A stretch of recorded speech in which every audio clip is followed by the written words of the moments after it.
Bonsoir à toutes et à tous, très heureux de vous savoir nombreux pour suivre ce journal de 20h sur la RTNC.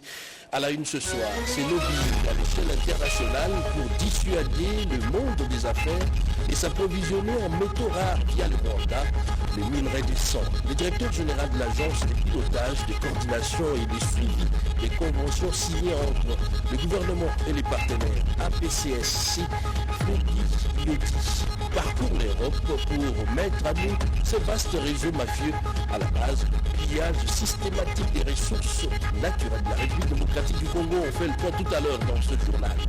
8 mars, sous le bruit des bottes, la journée internationale de la femme, dans un contexte particulier en RDC, les tableaux moins réduisants de femmes victimes des viols va à coup sûr occulter les côtés festifs de cette journée. Qu'est-ce qui se prépare? Qu'est-ce qui est fait pour s'adapter au contexte de la guerre, d'agression? La réponse dans un instant dans ce journal. À la une également, la poursuite de l'opération Pas une école sans banc. Les services nationaux augmentent la capacité de production de ces ateliers. Une école sans banc à Kinshasa. La page est en voie d'être tournée. On va en parler dans un instant dans ce journal. Bienvenue à tous. L'actualité, c'est aussi cette importante audience accordée par les chefs de l'État, Félix-Antoine Tshisekedi, au secrétaire général adjoint des Nations Unies, Jean-Pierre Lacroix. La situation sécuritaire préoccupante dans la partie est du pays, y compris la situation humanitaire, était au centre des échanges. Suivez.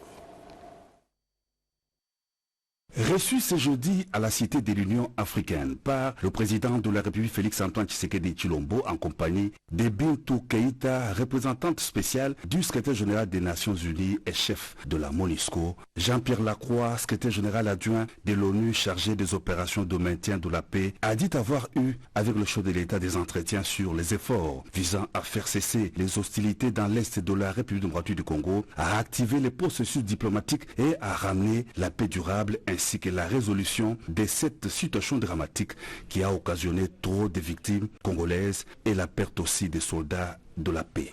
Face à cette situation, le haut fonctionnaire des Nations Unies s'est réjoui de l'adoption à l'unanimité de la résolution 2773 du Conseil de sécurité des Nations Unies. Nous avons une plateforme aujourd'hui sur la base de laquelle nous allons travailler. C'est la résolution 2773 du Conseil de sécurité qui a été adoptée à l'unanimité et qui contient un certain nombre de messages très importants s'agissant d'abord du respect de l'intégrité territoriale de la République démocratique du Congo, s'agissant de la nécessité que les hostilités cessent et aussi la nécessité que soient mis en œuvre les engagements qui ont été pris dans le cadre des processus diplomatiques, notamment le processus de Luanda, mais aussi celui de Nairobi. Il y a aussi des messages importants de soutien à la MONUSCO qui sont d'autant plus appréciés que nos peacekeepers connaissent une situation difficile, en tout cas dans les zones qui sont actuellement contrôlées par le M23, avec aussi la présence des forces armées du Rwanda. Ce que je veux dire, c'est que d'une part, la MONUSCO est déterminée à continuer à remplir ses responsabilités, y compris s'agissant de la protection des personnes qui sont actuellement protégées dans nos bases. Je rappelle qu'il y a notamment beaucoup de combattants, soldats désarmés des FARDC que nous protégeons en stricte conformité avec le droit international humanitaire. Ce que je veux dire également, c'est que naturellement, lorsque les hostilités cesseront, la MONUSCO sera prête à faire tout le nécessaire pour superviser le respect de la cessation des hostilités et faire en sorte que les obligations soient respectées et que les violations fassent l'objet d'un rapport. La présence à Kinshasa du secrétaire général adjoint des Nations Unies coïncidant avec les bombardements de la population à Bukavu ce jeudi, lors d'une cérémonie organisée par les forces d'occupation, Jean-Pierre Lacroix a réitéré l'importance de faire respecter et d'appliquer la résolution 2773 du Conseil de sécurité des Nations Unies par toutes les parties prenantes, le pays contributeur des troubles, les membres du Conseil de sécurité et ceux des organisations régionales appelés tous à travailler dans la même direction.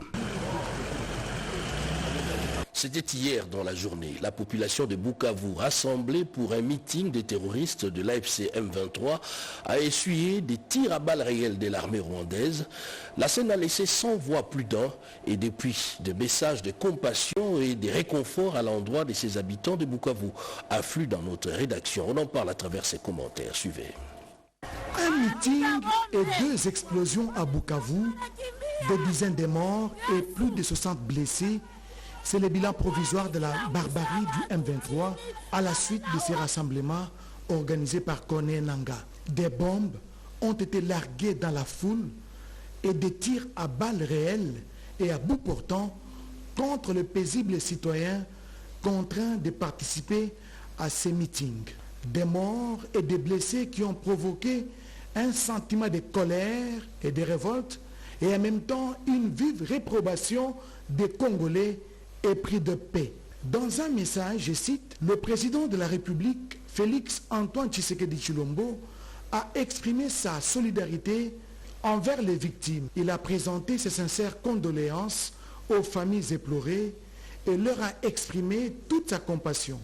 C'était avant de condamner fermement cet acte terroriste odieux perpétré par une armée étrangère présente illégalement sur le sol congolais. Fin de citation. Dans la suite du commandant suprême, les forces armées de la République ont, dans un communiqué de presse, condamné fermement cet acte odieux et intolérable posé par une race de sanguinaires qui n'hésite pas à s'aimer la mort et la désolation dans la population. Élan de compassion et de révolte, le président de SID, Martin Fayoulou, a dans son compte X stipulé, je cite, « L'attentat meurtrier survenu jeudi à Bukavu lors d'un meeting de l'AFC M23 est une tragédie de plus qui endeuille notre nation. Des vies innocentes ont été fauchées dans cette violence insensée. J'adresse mes sincères condoléances aux familles des victimes et exprime toute ma solidarité aux blessés. Aucune ambition politique ou divergence ne saurait justifier les sangs versés de nos compatriotes. Les auteurs de cette barbarie doivent être recherchés et punis, poursuit les communiqués. La cohésion nationale demeure l'unique solution pour mettre fin à cette crise dévastatrice. Fin de citation. Le gouvernement central suit de près la situation sanitaire dans le parti occupé par l'armée rwandaise où massacre et tuerie s'érigent en mode de gestion. Hier, le ministre de la Communication et Médias, porte-parole du gouvernement, Patrick Bouyaya, et celui de la Santé, Samuel Roger Kamba, ont co-animé les briefings presse hebdomadaires. Jacques Kaboba pour le compte rendu. Au cours du briefing presse le jeudi 27 février 2025, le ministre de la Communication et Médias, Patrick Bouyaya Katembwe, a démontré que les explosions survenues lors du meeting forcé de l'AFC M23 est l'œuvre du Rwanda qui cherche des prétextes pour salir l'image de la République démocratique du Congo à l'international. Pour les porte-parole du gouvernement, beaucoup d'indices démontrent qu'il s'agit d'un acte prémédité, œuvre du régime sanguinaire de Kigali. Il en veut pour preuve notamment les faits que ces bombes ont explosé juste après que les organisateurs de ces meetings forcés soient partis. Parlant des processus de paix en cours, Bouyaya Katembwe Patrick a réaffirmé la volonté de la RDC à continuer à y participer de manière active. Il a cependant tenu à rappeler la position de la RDC qui refuse catégoriquement de dialoguer avec les rebelles. Il ne faut pas parler de fusion, il faut plutôt parler d'alignement. Parce que qui dit fusion, ça veut dire qu'on prend Nairobi et Luanda, on les confond en un. Ça fait carrément un nouveau processus. Ici, je dois rappeler ce que la République démocratique du Congo a comme ligne depuis les débuts. Nous ne négocierons pas directement avec les supplétifs du M23. C'est une position qui est connue. À Luanda, nous avons déjà tout fini à Luanda en termes du travail des experts, en termes du travail ministériel, il n'est resté plus que des signatures. Alors, c'est des processus qui s'alignent, mais c'est des processus qu'on ne fusionne pas. Le président de la République l'a rappelé samedi.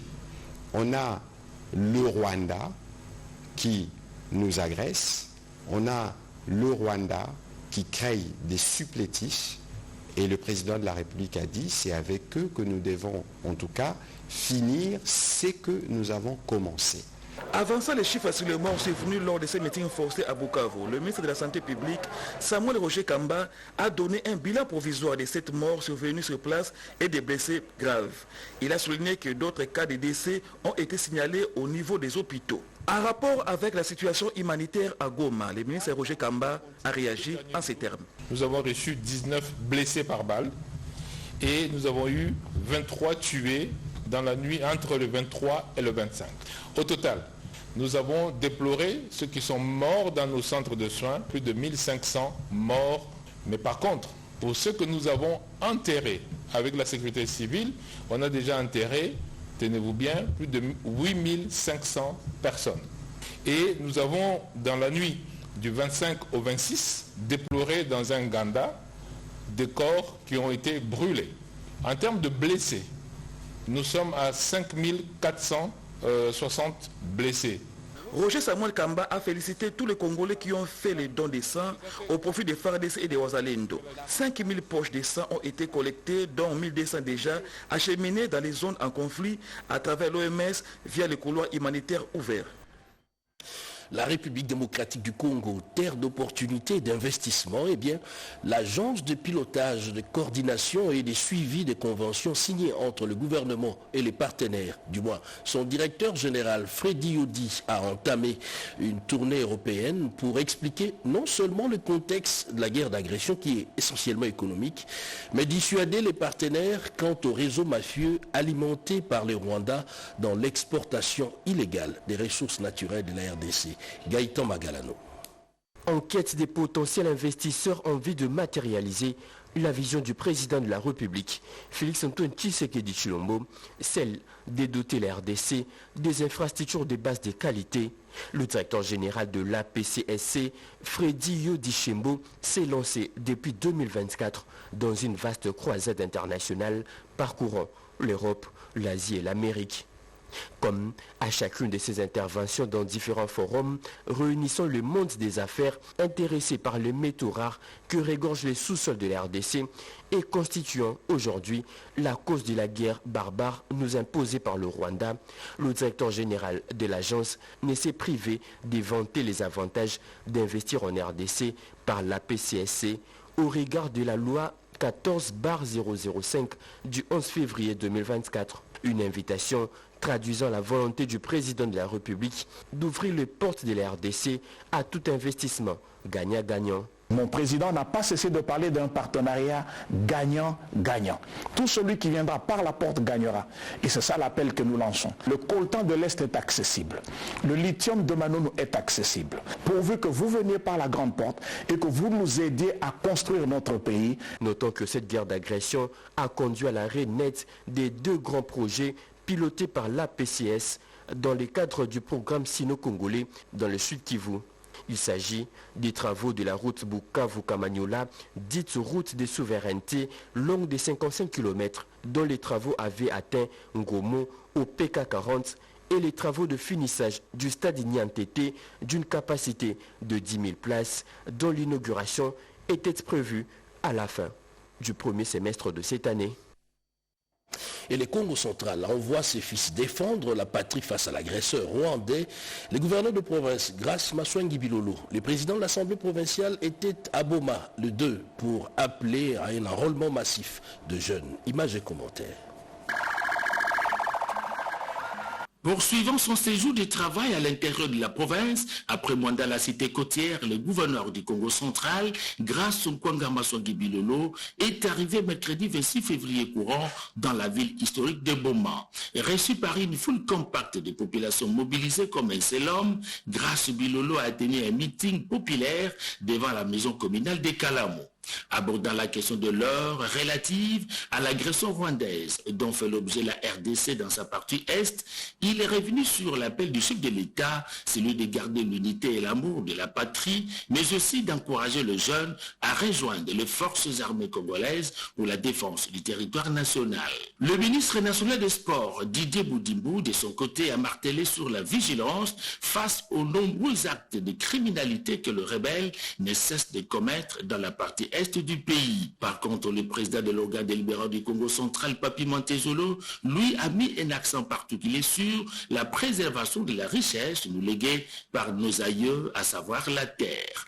Auparavant, une minute de silence a été observée en mémoire de feu le gouverneur Jacques Mbadou Sitou, dont on parle encore à travers ses œuvres. Marchant sur ce pas, Grace Bilolo, surnommé les bâtisseurs du Congo central, a procédé au lancement des travaux de la modernisation de la voirie urbaine de Boma, dont la première phase des travaux concerne la route Saïko, longue de plus de 2 km, entièrement financée par la province. Les travaux sont exécutés par l'Agence des travaux publics du Congo central sous le contrôle de la division provinciale des TPI.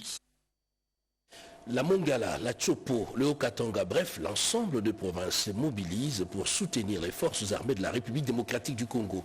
Et Dichala nous fait la description. Du Congo central au Haut-Katanga en passant par la Mongala, ce sont des milliers de kilomètres d'écart et pourtant, la mobilisation contre la guerre des RDF AFCM 23 contre la République démocratique du Congo est totale.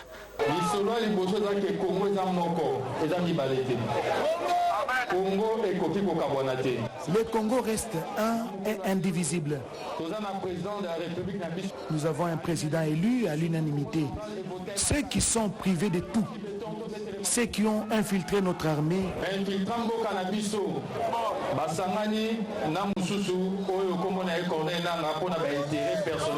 se sont ralliés à Corneille Nangaa et à notre ancien président pour combattre le Congo.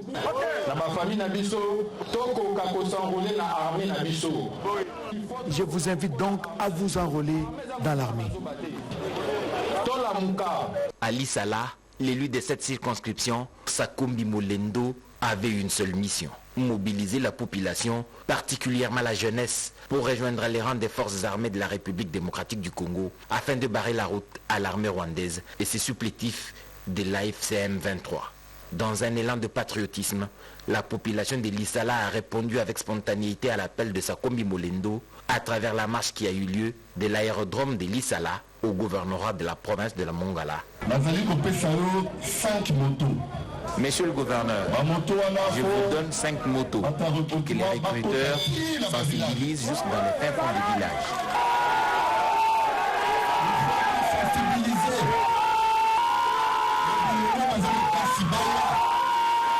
À Lubumbashi, la mobilisation au sein de l'UDPS Lubumbashi contre l'agression rwandaise ne faiblit pas. Le fédéral Michel Kabwe-Mwamba jouit du soutien de tous les élus de la circonscription de Lubumbashi, en l'occurrence Jean-Didier Moulenda Ibondo. Après la sortie musclée de ce fédéral devant la jeunesse du parti, encouragé à s'engager dans les forces armées de la République démocratique du Congo, Jean-Didier Moulenda Ibondo, accompagné de l'honorable Francine Maoua Kasongo, s'est rendu au siège de la fédération de l'UDPS Lubumbashi pour marquer son adhésion au discours de mobilisation qui est entretenu par le fédéral Michel Kabwe-Mwamba.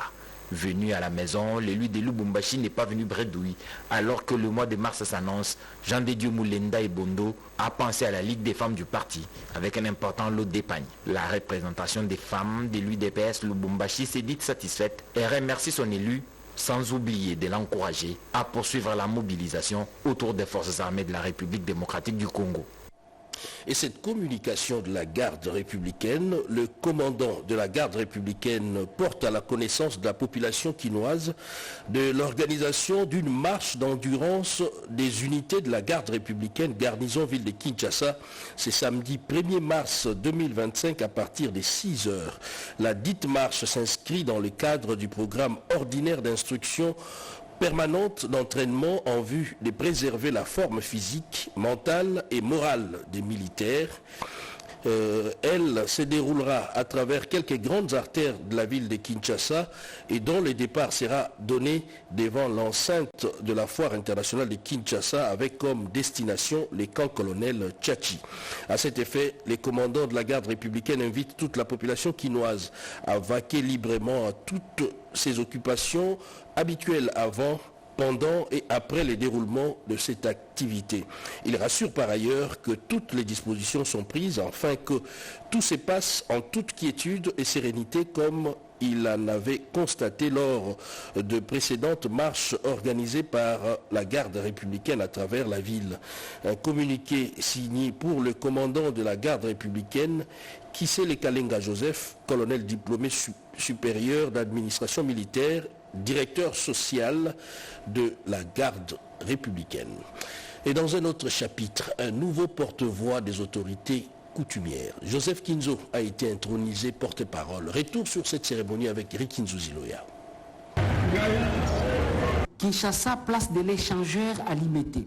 Joseph Nkinzo y a été intronisé porte-parole des autorités coutumières des 26 provinces de la République démocratique du Congo, après la tenue du Congrès du peuple pour la paix.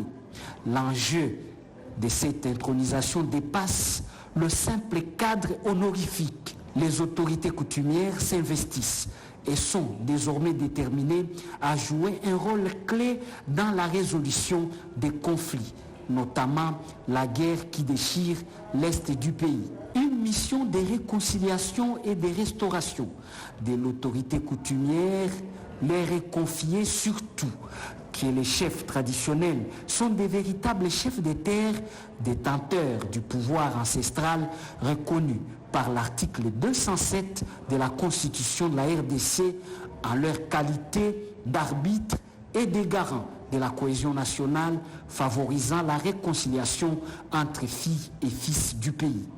Un rituel fort, l'épreuve du feu, symbole des défis qui attendent Joseph Nkinzo dans l'exercice de sa nouvelle mission. Ces rituels initiatiques visaient à prouver sa résilience et sa capacité à porter la voix des autorités coutumières dans un geste empreint des traditions, des transmissions des responsabilités. Chaque chef traditionnel lui a serré la main, lui conférant ainsi solennellement le plein pouvoir au nom de ses sujets. Un espoir pour la paix et la stabilité dévolue à l'arbre, à palabre africain, arrive enfin. L'intelligence artificielle, la RDC se hisse au niveau international ou encore va jouer un rôle essentiel dans cette transition. La ministre déléguée en charge de la coopération et francophonie, Bestine Kazadi, a représenté la RDC à ses grands rendez-vous à Paris en France. C'est un commentaire de Souzingoy. Au sommet pour l'action sur l'intelligence artificielle à Paris, la RDC a pris une part active à travers la ministre déléguée en charge de la coopération internationale et francophonie, Bestine Kazadi. Dans un contexte de la guerre d'agression rwandaise imposée à la RDC, c'était l'occasion des coups des projecteurs sur cette technologie qui a transformé radicalement la manière dont les guerres se mènent. Une coopération internationale sur l'intelligence artificielle est primordiale pour garantir une gestion éthique et sécuritaire de cette technologie afin d'éliminer les abus tout en maximisant ses bénéfices pour la sécurité et la stabilité nationale et internationale. La ministre déléguée Bestine Kazadi en a profité pour démontrer que l'intelligence artificielle est utilisée pour la désinformation, l'ingérence numérique et la manipulation de l'opinion dans le cas de la RDC. Au-delà de son impact économique et social, l'intelligence artificielle doit pouvoir permettre de lutter contre la désinformation et en particulier dans ce contexte d'invasion rwandaise sur le territoire et aussi également de renforcer la cyberdéfense et la traçabilité de l'université. Toutes ces utilisations malveillantes n'empêchent pas l'intelligence artificielle d'aider à la traçabilité des ressources naturelles afin de réduire l'exploitation illégale des minerais. La présence de la ministre déléguée en charge de la coopération internationale et francophonie, Bestine Kazadi, à Paris, lors de ce sommet de chefs d'État et de gouvernement, témoigne de la détermination du gouvernement congolais à faire participer activement la RDC à l'élaboration des politiques internationales pour développer l'intelligence artificielle de manière durable, inclusive et responsable. J'en parlais dans le titre, le programme « Pas une école sans banc » évolue normalement à un rythme soutenu. Le service national vient de remettre un nouveau lot de bancs à l'Institut technique commercial de Ngaliema. Images et commentaires. La réinsertion Un mot avec contenu au service national, d'autant plus que la formation des individus initialement irrécupérables, aujourd'hui récupérables, s'illustre à travers ces bancs. L'Institut technique commercial d'Ngaliema peut aujourd'hui porter témoignage après la réception de ces lots importants des bancs qui vient améliorer les conditions d'apprentissage. Après les universités, les instituts supérieurs, les écoles primaires et secondaires, aujourd'hui, c'est le tour de l'Institut technique commercial de Ngaliema. Ainsi, nous profitons de cette occasion pour rendre un vibrant hommage au président de la République qui a eu cette vision salvatrice de redynamiser le service national. Les commandants du service national, les lieutenants généraux Jean-Pierre Kassongo Kabouik, comme à chaque occasion, évoquent les contextes et l'objectif poursuivi. Cette opération inédite vient appuyer la politique du gouvernement congolais en matière de conditions d'accueil dans nos écoles publiques. Cette opération de distribution de bancs pupitres dans nos écoles publiques est une interpellation pour nous tous. C'est un rappel à l'ordre, un retour aux fondamentaux du développement. Nous devons avoir à l'esprit que l'avenir de notre pays dépend de la formation de la jeunesse. Pour démontrer cette vérité, le chef de l'État, son Excellence, M. Félix Antoine Tshisekedi Tshilombo, a commencé par récupérer des jeunes jadis laissés pour compte et appelés Koulouna. Ce sont ces jeunes qui fabriquent les bancs publics, qui construisent des écoles et participent à l'éducation de la jeunesse. Pas une école sans banc. Le processus a atteint sans doute sa vitesse de croisière. On parlait également dans les titres, la fête de la femme, c'est déjà le 8 mars qui profile à l'horizon, mais dans un contexte de guerre d'agression rwandaise. Alors, les activités seront tout naturellement aux couleurs de la condition difficile des femmes dans les espaces occupés par l'armée rwandaise. On en parle à travers ces commentaires de Christine Lezo. Nous entrons au mois de mars, mois dédié à la femme. Déjà, ce 8 mars, le gouvernement de la RDC, à travers son ministère du genre, famille et enfants, se prépare à célébrer la journée internationale des droits des femmes et seules d'autres activités durant tous les mois de mars 2025, bien que dans un contexte particulier dominé par l'agression rwandaise et les exactions du M23 dans l'est du pays. Au cours de cette journée d'information organisée avec l'appui de l'Agence belge de développement ENABEL à travers son projet de lutte contre les violences sexuelles et l'impunité, Esther Kamwanya, secrétaire générale du genre, famille et enfants, a au nom de la ministre Léonie Kandolo livré quelques informations aux différentes institutions et aux autres entreprises et femmes de différents secteurs. Lors des questions posées, les intervenants ont apporté des précisions sur notamment des activités à déployer durant tous les mois de mars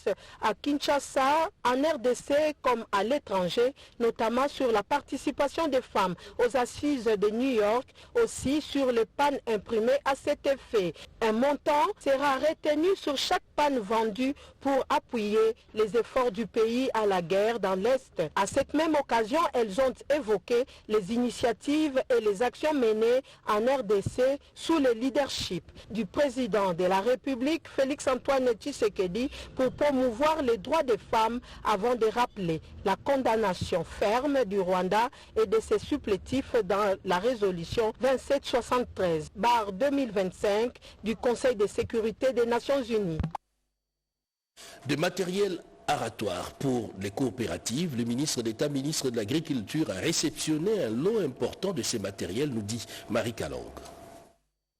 Ces conteneurs, au total 10, déversés sur la 4e rue limitée industrielle, renferment plus de 35 000 outillages aratoires constitués de houes, bêches, brouettes, salopettes et autres. Le ministre d'État de l'Agriculture et Sécurité alimentaire, Grégoire Moucheil-Moutombe, s'est rendu sur place pour procéder à la réception partielle de ce premier lot sur un total de 42 conteneurs. Avec cette dotation du gouvernement de la République pour appuyer les coopératives agricoles, la revanche du sol sur le sous-sol ne sera plus un slogan creux, a dit le ministre d'État Moucheil. Nous sommes là pour accompagner la vision du chef de l'État dans le cadre de la revanche du sol sur les sous-sols. Et l'appui de ce matériel doit suivre le cheminement normal.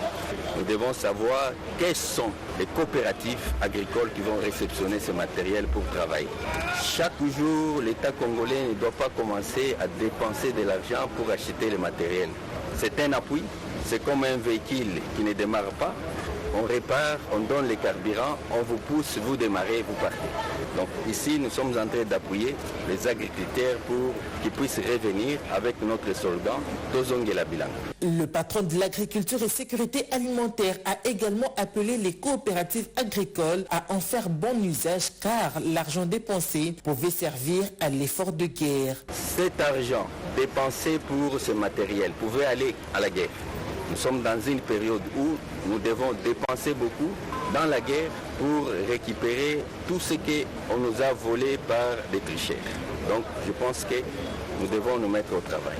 À noter que seules les coopératives agricoles qui travaillent dans les champs pourront bénéficier de l'appui de ce matériel. Une commission sera mise en place pour faire le suivi et s'assurer du bon déroulement des opérations.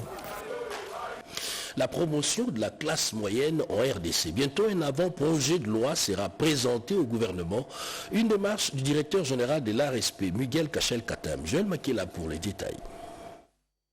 Dans la nécessité de promouvoir une classe moyenne en République démocratique du Congo, le président de la République, Félix-Antoine Tshisekedi Tshilombo, a initié une série de réformes, notamment l'avant-projet de loi sur le contenu local qui vise à renforcer la capacité des entreprises locales et à stimuler l'économie nationale. Conformément à la loi numéro 17/001 du 8 février 2017, fixant les règles applicables à la sous-traitance dans le secteur privé, l'ARSP a la responsabilité de concevoir et de proposer des réformes. C'est dans ce contexte que Miguel Kachel-Katem a conduit la délégation des experts internationaux auprès du ministre sectoriel Louis Watoum Kabamba, ministre de l'Industrie et Développement des petites et moyennes entreprises, dont David Tafouri des États-Unis, analyste en politique étrangère, expert en marché émergent, avocat en droit des affaires, Nima et Jada, spécialiste de marché émergent, spécialiste dans l'optimisation des PME, avocat spécialiste en fiducie. Omar Sinaker de la France, expert en développement des projets et financement, énergie et infrastructure, pôle d'Afrique. Bamba Oliano de la Guinée-Conakry, directeur national de la promotion du secteur privé et de la compétitivité pays. Philippe Defit de la Belgique, professeur et président de l'Institut pour le développement durable, pour ne citer que ceux-là. Et les autres experts ont participé via la vidéoconférence. À l'issue de ces travaux, l'avant-projet de loi sera présenté au gouvernement par le ministre de tutelle en charge de l'industrie et du développement des petites et moyennes entreprises. Il y a une très grande commission que le ministre de l'Industrie avait mise en place, et dans cette commission, il y a la présidence de la République, il y a la primature, il y a tous les ministères sectoriels, et y compris les structures qui font partie de l'économie de notre pays. Cette démarche s'inscrit dans la vision du président de la République qui permet aux entreprises d'être au même diapason avec les lois et accords internationaux. Et voilà qui met un terme aux 20h de ce vendredi 28 février, les derniers jours du mois de février. Nous disons merci à la grande équipe qui l'a réalisé, notamment Patrick Bapuila et Junior Louye à la réalisation, la technique assurée par Joseph Nzenzo, Ruben Kumbu et à la supervision technique Sylvain Kalonji-Panou, la coordination éditoriale de Joseph Oscar Mbalkaïj et à l'édition Souzingoy. Bonsoir chez vous. Je vous retrouve prochainement, notamment demain à la même heure, à 20h. Dans l'entretemps, l'actualité continue sur nos plateformes, notamment rtnc.cd, YouTube et sur Facebook. Bonsoir chez vous.